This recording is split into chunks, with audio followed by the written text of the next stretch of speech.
Yo, ou chita la pa fwen men. Ba men job biro pou nou, an vole pito nou.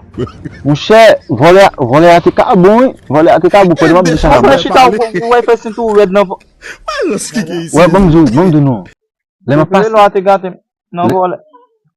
Tande sa map di la. Moun fout ngras mi sa fout pa bem go salon met dende men. E nan sa mwen se ma vola, map di ba, pas se mouye men.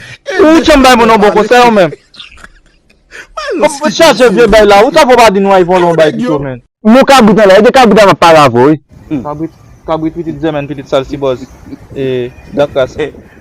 Pitit se regle ya. E kabit sa mwen Miche maran le a la Mise men. konti yo tep kale tout nou de men an pot. Bon Miche men men ba yon koutol Miche men. Mwen Miche gen 10 kabrit. Men kabrit yo mwen gen yon ki med. Nan ki peyi mise la fe diskabrit sa la men? Haiti men. Mwen kabrit lan le api wala nou pa yi pren. Si fam nan teman de mon ti kob, mwen yi vande, nan safari kob la, e pi mabo moso, respam nan. Ba nan fomon la, nou pa desan mwi fe ou nan fom, ki fom sa men? Ou ka viv sen li boss, nan li boss.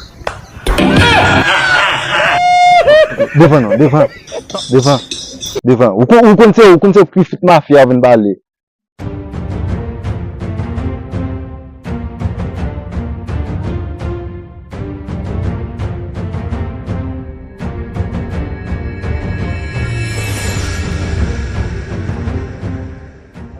Se, kabrit sa fam kon janve yi, pa beze kon mette yi nou.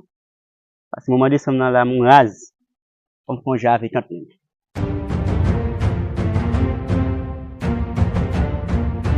Oh, bibit, nan gat bibit. Oh, mene.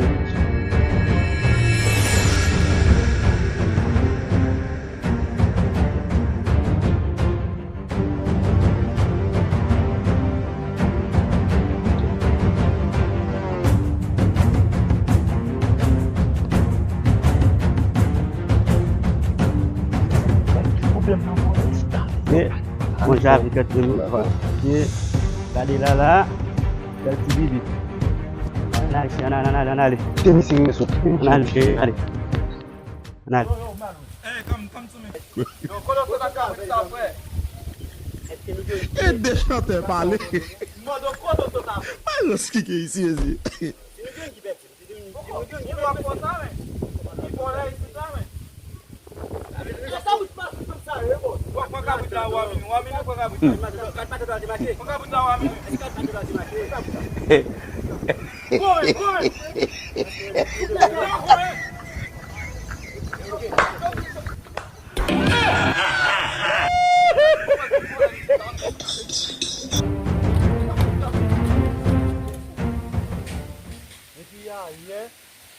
Mare ki tabu sam nan kote, ba yon kontrol.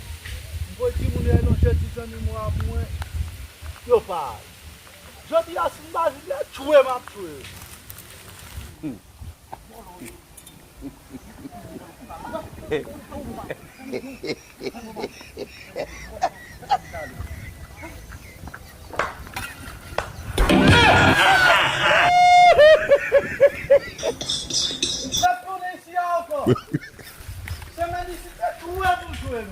E de chante pale. Mas os que é isso, esse?